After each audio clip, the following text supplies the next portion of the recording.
Yeah, right. Time to go pick up the little one. Gonna do a little message because I got something that I need to kind of figure out with you. So, the Gog and Magog war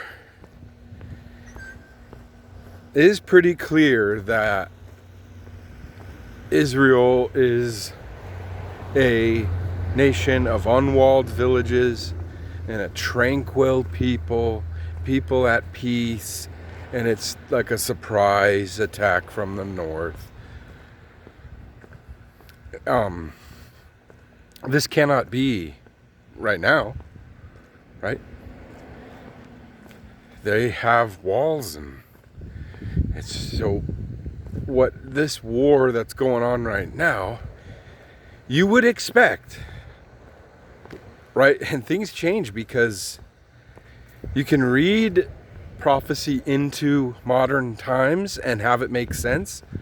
But if it wasn't meant for that time, it's just going to move on by and make more sense later. But anyway, if it is now, it would make sense that we're going to see Israel.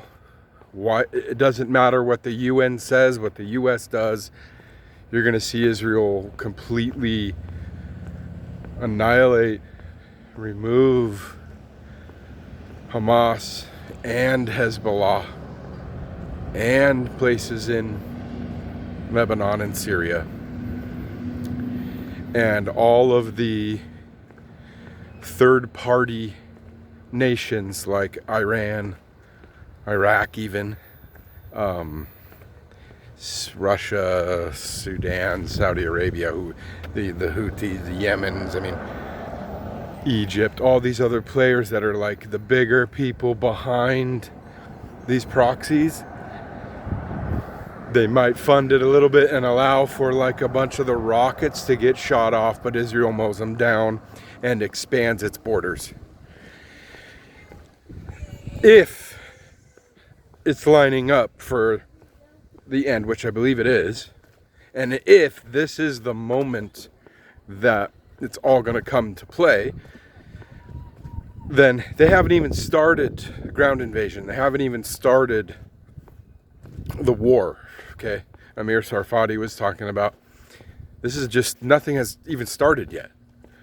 So if it starts and it's over the weekend or it's next week, it's not going to go much longer than a week or so. If it starts and they move in and expel people, and a bunch go to Egypt and a bunch go to Jordan, and then they get pissed off and they start firing missiles from those other proxies, and then they get wiped out, you're going to see Israel and then, we're talking, they're going to wipe them out, move in, wipe out, take borders. You would have to see like a massive peace deal occur. And it's not the peace deal of the Antichrist. The peace deal of the Antichrist, like peace and safety, sudden destruction. It's almost like all this stuff happens twice, it seems.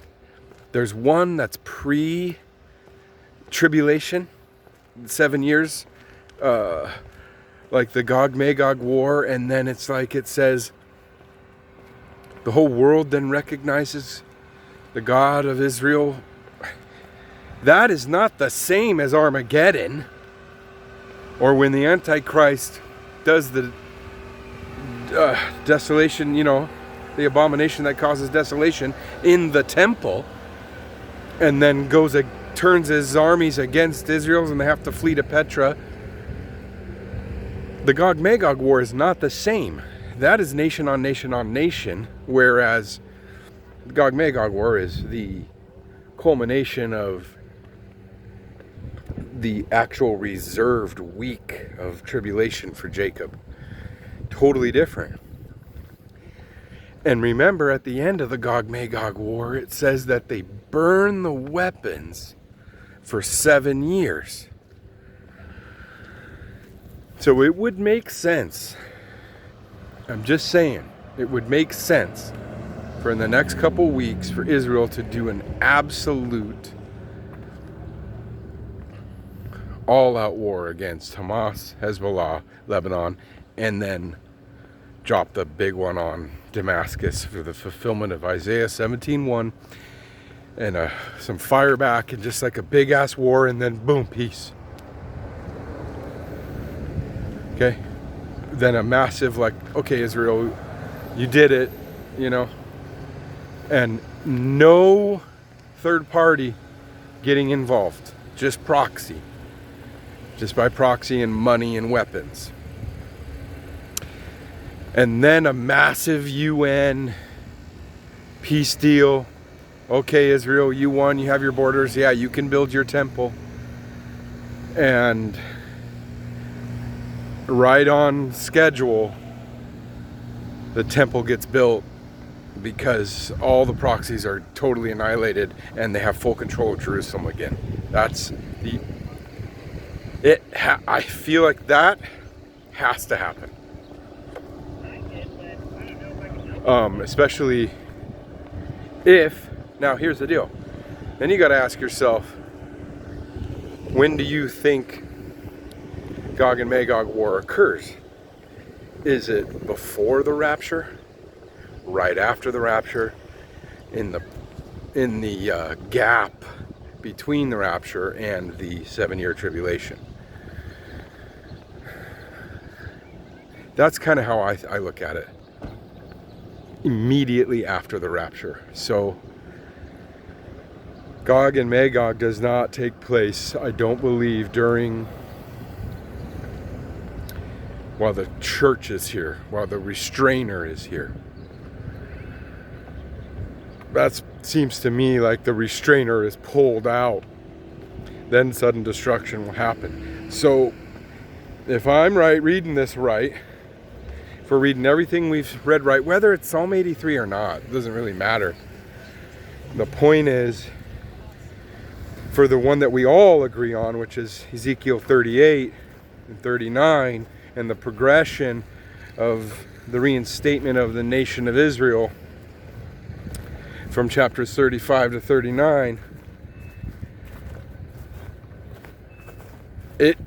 the way the world is now, and with all this war going on and stuff, there's no way it would be a surprise attack from the north. I mean, they're ready for it. They know it's coming.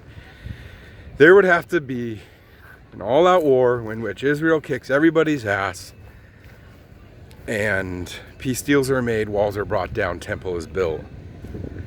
Then rapture. And that pattern of